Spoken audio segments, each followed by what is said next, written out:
Oke, selamat sore. Salam sejahtera untuk kita semuanya. Assalamualaikum warahmatullahi wabarakatuh.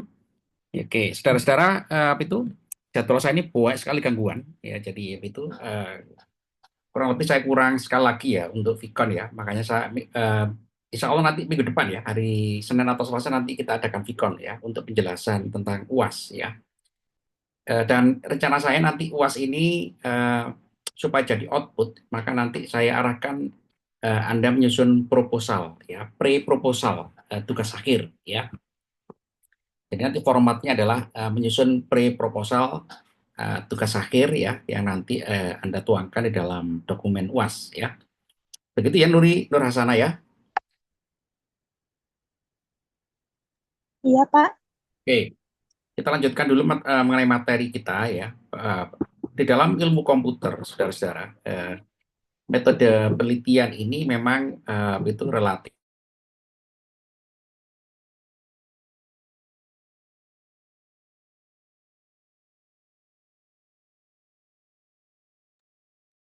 Metode penelitian di dalam ilmu komputer ini relatif lebih kompleks ya.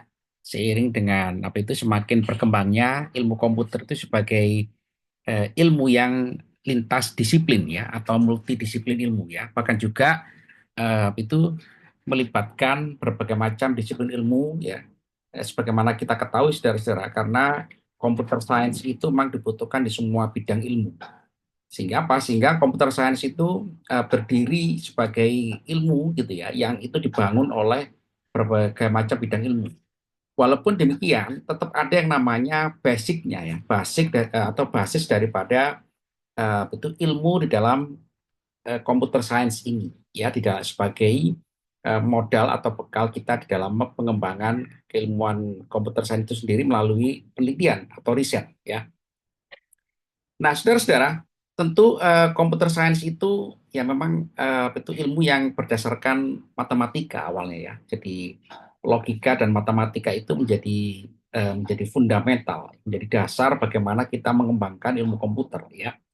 Jadi ilmu komputer itu yang awalnya merupakan ilmu yang logically gitu ya. Itu seiring dengan perkembangannya gitu kan, apalagi di era artificial intelligence ini ya, ilmu komputer ini semakin mendekati daripada ilmu-ilmu sosial, bahkan juga ilmu-ilmu humaniora. Kenapa ya kan? Karena artificial intelligence itu sulit ya untuk tidak menerapkan metode-metode yang melibatkan ilmu-ilmu sosial ya. Karena seperti kita ketahui AI ini LLM ya, double LM ya, large language model sebagai basis algoritma untuk mengenali suatu teks ya, mengenali konteks dari suatu teks ya kan itu tentu membutuhkan disiplin ilmu yang lain juga ya. Jadi ilmu komputer ini saudara-saudara tidak semata-mata logis dan matematis ya, tapi juga berusaha untuk mendekati berbagai macam disiplin ilmu lain supaya apa? Supaya semakin kaya ya di dalam itu pengembangan teknologi yang dihasilkan ya. Sebagai contoh adalah itu artificial intelligence berusaha mengenali tiga kata. Saya bangun pagi. Saya bangun pagi itu menurut kacamata kita sebagai manusia biasa tentu adalah suatu yang normal, suatu yang punya konteks, suatu punya definisi bahwa bangun pagi itu jam berapa, ya. Definisi bangun pagi itu secara global seluruh dunia gitu kan. Bangun pagi itu bisa disepakati kan antara jam 6 atau jam 7 ya. Jam 6 sampai jam 7. Nah, bagaimana artificial intelligence dengan LLM bisa mengenali konteks ini? Tentu tidak mudah, ya, tidak mudah dan tidak gampang ya artificial intelligence. Bagi kita manusia biasa gampang banget, ya. Jadi kalau orang bangun jam 8 itu sudah kesiangan, ya. Tapi kalau artificial intelligence itu dia recognize kalimat struktur ini recognize saya bangun pagi. Tapi belum tentu artificial intelligence itu bisa menafsirkan ini sebagaimana kita manusia. Bahwa bangun pagi itu adalah bangun di awal pagi, bangun dari tidur antara jam 5 atau sampai jam 7. Nah, AI ini untuk bisa menafsirkan hal seperti ini, saudara-saudara, tentu tidak hanya butuh yang namanya logis dan matematis. Dia butuh yang namanya disiplin-disiplin ilmu lain gitu kan, yang semakin memperkaya konteks daripada itu apa-apa ini ya, apa-apa yang dibangun ya dari hasil penelitiannya ya. Nah, tentu saudara-saudara untuk bisa itu bisa melakukan hal itu ya kan, tentu kita harus mengenali dulu kan scientific methods ya, metode penelitian ilmiah ya. Metode penelitian ilmiah ini gitu kan selalu berawal dari research question ya, berawal dari pertanyaan penelitian ya. Apa, bagaimana, kapan, di mana ya. Kemudian mengapa kan itu merupakan research question ya. Riset-riset question ini kan sebagai jalan apa? Sebagai jalan kita untuk menggali, mengeksplorasi adanya suatu permasalahan. Jadi dengan riset question gitu kan, tentu kita bertanya ya, bertanya kenapa ya kok ini nggak bisa berjalan bagus, smooth ya? Kenapa image itu dari hasil AI gitu ya, itu bisa ada kelemahan dalam beberapa aspek. Nah itu adalah salah satu contoh riset question ya. Kenapa kok tidak menghasilkan integrasi image yang misalkan smooth sebagaimana capture image dari imaging device yang biasanya digunakan ya. Jadi itu diteruskan semakin kita semakin banyak riset question yang kita bangkitkan, semakin kita menemukan inti permasalahan gitu ya. Nah, kemudian dari situ saudara-saudara kita mencoba memformulasikan suatu hipotesa. Ya, hipotesa sebagai jawaban tentatif, ya, jawaban atau kesimpulan sementara. Ya, kemudian kita mengajukan satu deduksi ya untuk membuat satu prediksi kan dan menguji hipotesa yang tadi kita susun tadi itu, ya. Dan itu kalau itu kita ulang-ulang saudara-saudara, pengujian, pengujian adalah dengan pembuktian. Ya, pembuktian itu boleh dengan simulasi, boleh dengan eksperimen, boleh dengan analisa data gitu kan sampai membuktikan bahwa memang hipotesa yang kita ajukan sebagai jawaban sementara ini benar ya. Jadi metode saintifik ini sebetulnya mudah ya karena apa? Karena bermula dari rasa ingin tahu ya. Rasa ingin tahu itu mendorong kita untuk bertanya. Kenapa? Mengapa ya? Kenapa? Bagaimana? Apa? Di mana? Kapan? Siapa? Apa? Ya kan 5W1H tadi itu. Itu research question ya. Jadi kalau kita sudah bisa membangkitkan research question ini gitu kan, apa itu ya terkait dengan objek yang kita teliti ya apa objek yang kita teliti itu tentu adalah ada metrik, ada parameter ya. Bagaimana itu adalah proses kerja daripada satu sistem yang sedang kita teliti ya. Hubungan antara input dengan output ya, yang itu dikorelasikan atau direlasikan oleh unit-unit operasional yang memproses input menjadi output. Nah, begitu ya. Jadi dengan cara seperti itu saudara-saudara, dengan kita meresume ya, memahami bahwa pertanyaan-pertanyaan itu sudah kita identifikasi ya, maka kita merujuk kepada satu permasalahan mendasar. Nah, itulah permasalahan mendasar ini yang akan kita bangkitkan sebagai hipotesa atau tentatif answer.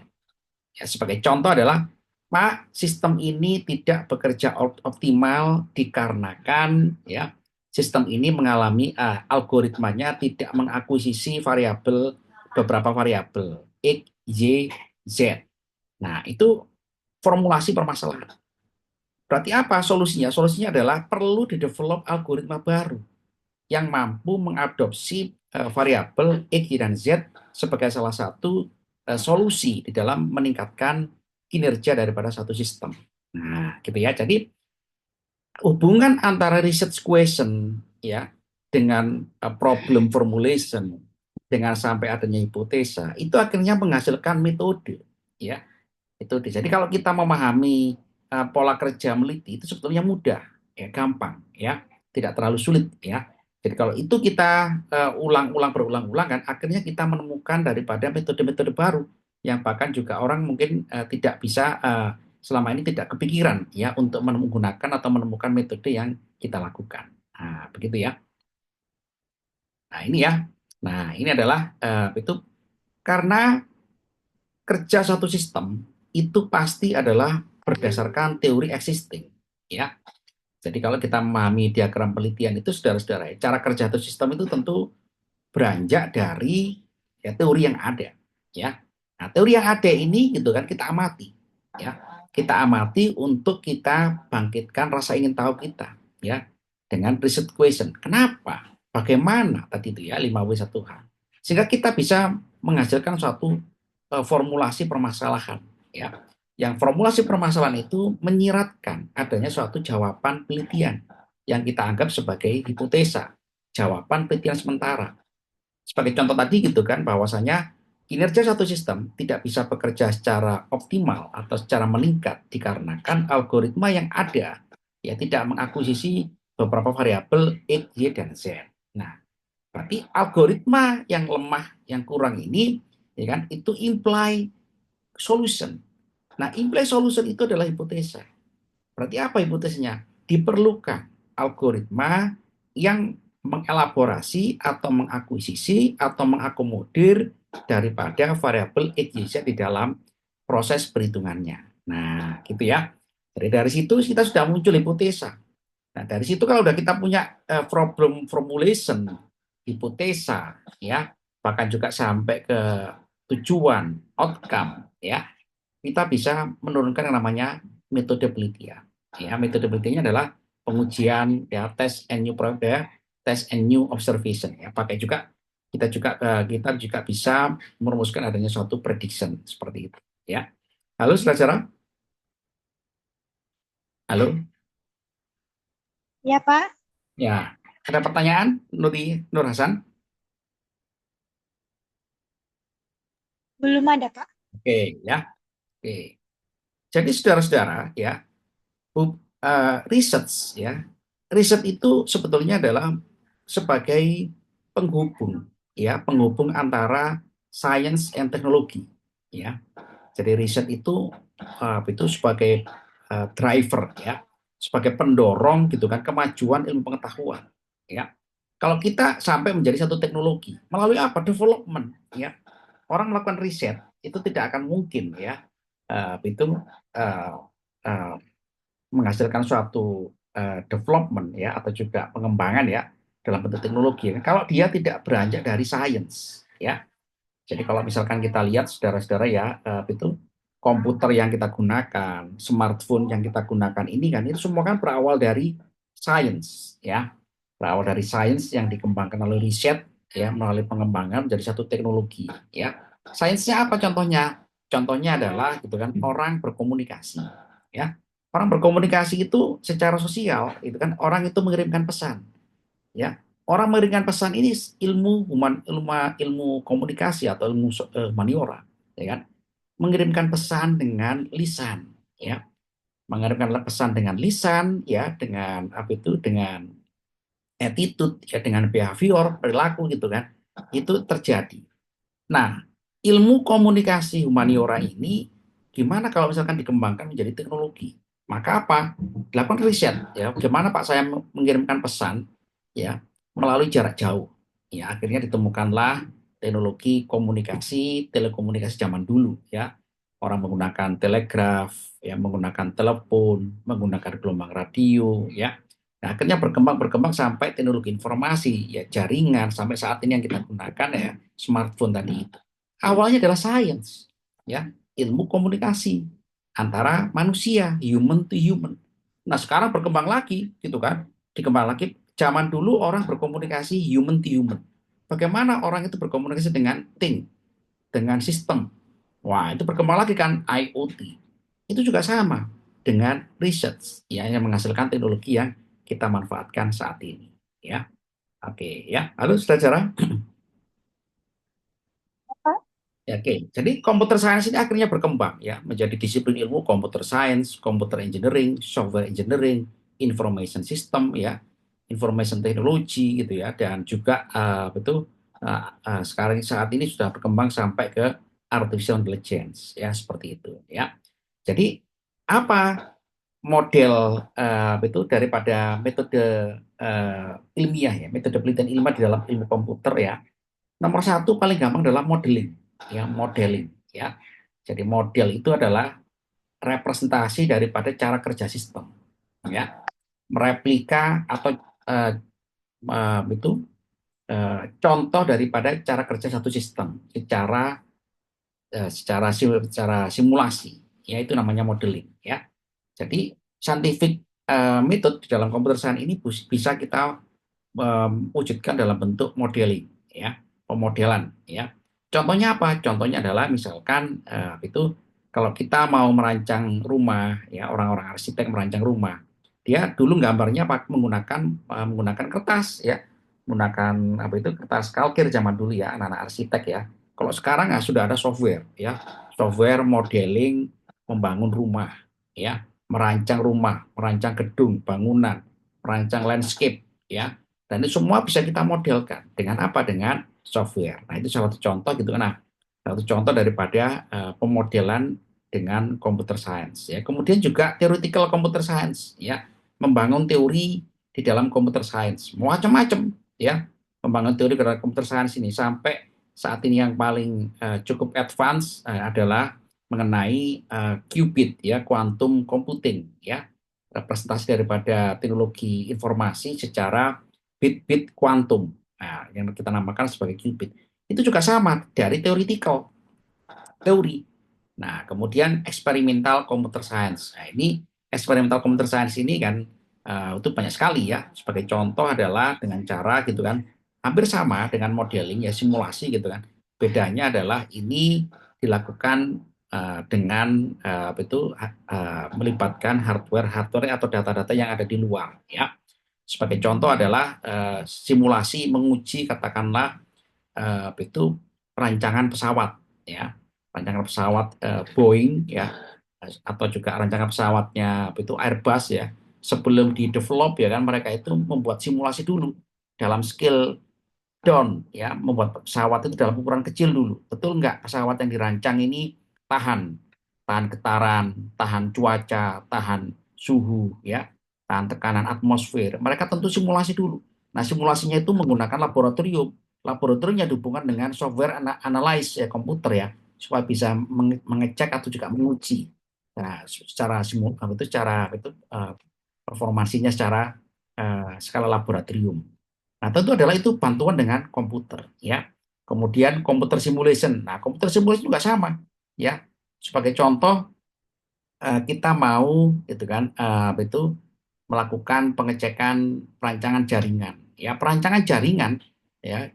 Kalau itu kita rancang secara fisik itu kan pasti kita nyambungkan berbagai macam alat ya, menggunakan berbagai alat, berbagai macam apa itu device ya, komputer ya kan dan sebagainya ya. Jadi kalau itu nggak bisa kita lakukan secara simulasi kan, maka gitu kan kita akan itu gagal ya mewujudkannya sebelum kita mengetahui performansi daripada jaringan yang sedang kita rancang. Halo, halo, Ya, halo Pak. ya, ya, ya. Oke, selanjutkan ya. Ya, lanjut Pak. Tadi yang saya share tadi ya PDF ya, muncul tadi. Iya, Pak. Bentar, bentar.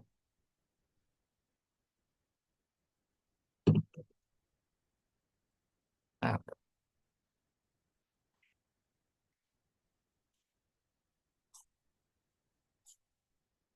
apa tadi?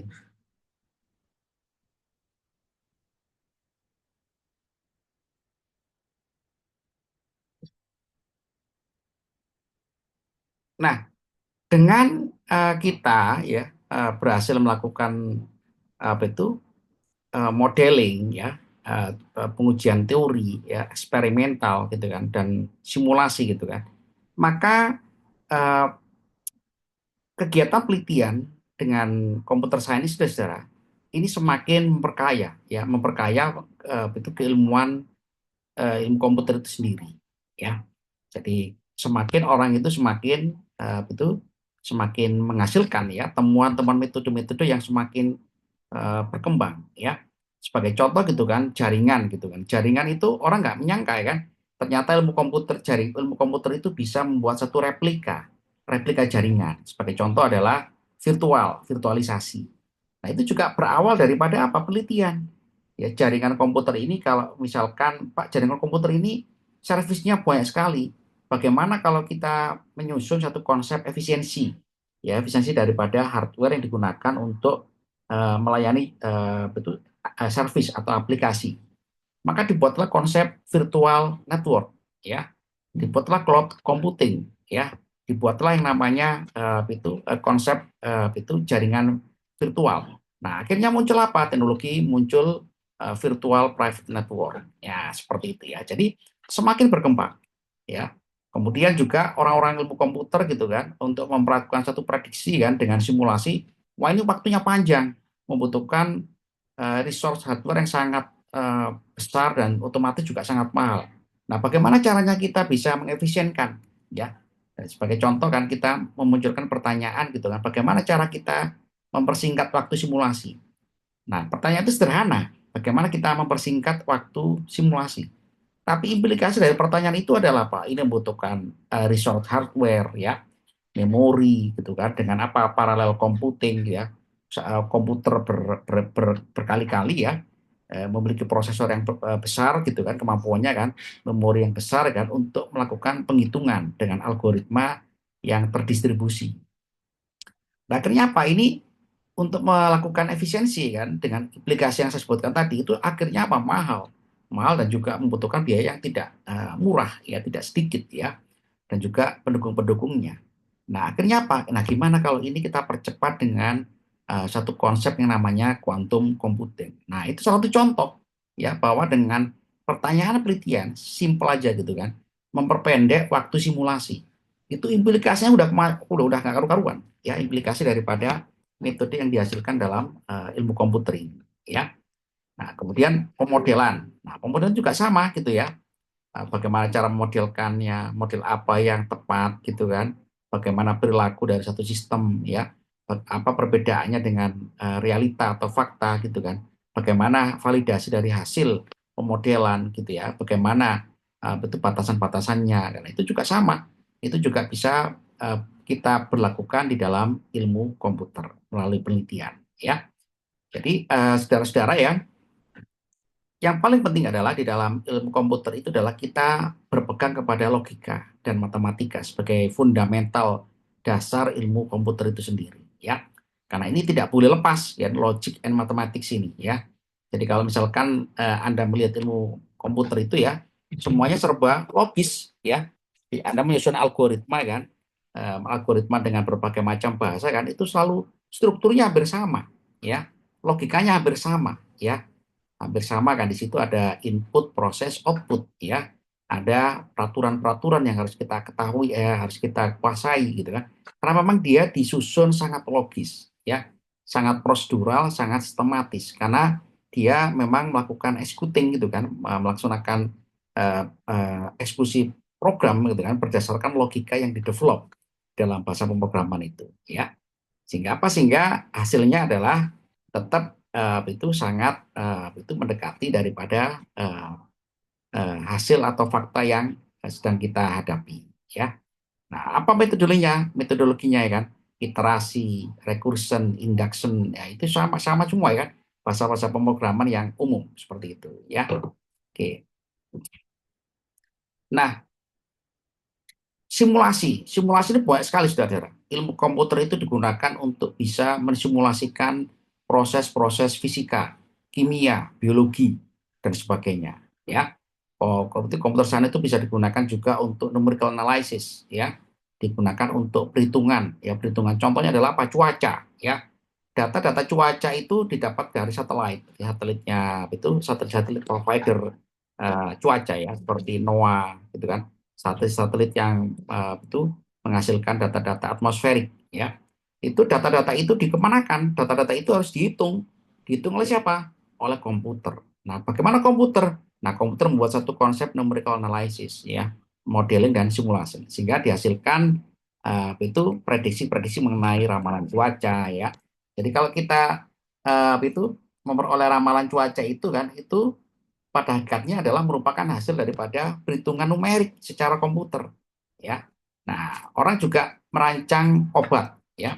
Orang merancang obat itu dari bahan-bahan campuran-campuran nih kan di dalam laboratorium itu kan. Itu perlu diuji juga cara simulasi dengan komputer ya, dengan reaksi-reaksi kimia ya, sehingga kita bisa modelkan dalam komputer seperti itu ya. Nah, kemudian saudara-saudara, bagaimana kita melakukan percobaannya? Tentu percobaan ini salah satu aktivitasnya adalah investigasi, penyelidikan, ya, lakukan studi fenomena, ya, dan apa itu dengan kita semakin jeli gitu kan melihat satu fenomena gitu kan, maka kita bisa mengetahuinya secara computerized ya, secara apa itu secara detail gitu kan.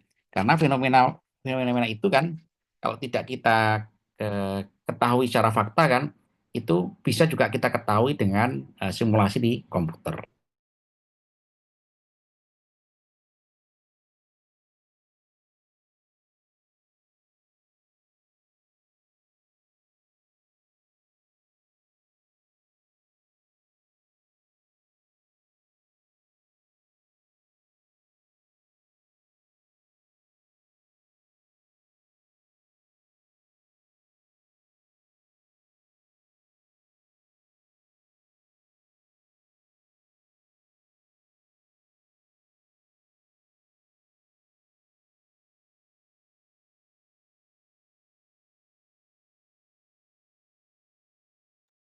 Halo, saudara? Ya, Pak. Oke, oke. Oke, tadi saya ada gangguan sedikit ya. Oke. Nah, saudara-saudara, kelebihan daripada komputer itu juga mampu ya mensimulasikan suatu fenomena yang itu sulit untuk dijalankan di dalam eksperimen secara laboratorium. Ya, sebagai contohnya apa? Sebagai contohnya adalah misalkan kita mau mereplika itu konsep daripada itu eh, fusi nuklir. Ya, proses fusi nuklir itu kalau mau dieksperimenkan sangat mahal ya, sangat mahal dan juga dilarang gitu ya, dilarang dilarang betul gitu ya, karena memang itu harus berizin dengan dunia internasional ke IAEA sana di itu di Eropa atau di Amerika sana ya. Jadi kalau misalkan satu negara mau melakukan apa itu pengujian reaktor nuklir ya, dia tentu harus develop dulu ya teorinya, develop teori-teorinya, kemudian juga dia simulasi di dalam komputer, baru nanti dalam skala laboratorium uji coba. Ya, kalau itu tidak dilakukan saudara-saudara, maka kita tidak tahu bagaimana cara mengendalikan reaksi nuklir tadi itu. Karena kan reaksi nuklir itu bisa dikendalikan, bisa kita manfaatkan menjadi energi ya, energi apa itu panas menjadi energi listrik dan seterusnya ya. Jadi bisa mampu mensimulasikan fenomena-fenomena yang sangat berbahaya ya di dalam laboratorium itu kita bawa ke komputer sehingga kita bisa mengetahui karakteristik daripada prosesnya ya seperti itu ya. Nah, oke ya, jadi bagaimana nanti Anda menyusun proposal ya? Ya, berarti Anda menyusun yang namanya pro- eh, problem statement ya. Yang problem statement ini saudara-saudara berawal tadi itu ya, berawal dari kita mempelajari suatu fakta ya, suatu sistem, cara kerja suatu sistem ya dengan secara literatur boleh, secara studi lapangan boleh gitu ya. Dari situ kita menemukan berbagai macam perbedaan atau gap ya. Kemudian apa saja literatur pendukungnya? Nah, itu kita cari juga ya. Kemudian apa missing point-nya gitu kan? Apa-apa yang selama ini kurang di dalam existing ya proses yang sedang kita amati ini, yang sedang kita tinjau ini, yang sedang kita studi ini gitu ya. Maka di situ kita bisa itu bisa menemukannya. Asalkan apa? Karena semua sistem itu pasti memiliki suatu proses kerja ya. Proses kerja itu pasti terukur. Nah, pasti ada ukurannya. Nah, ukurannya pasti bisa kita jadikan sebagai cara untuk mengetahui kinerja satu sistem.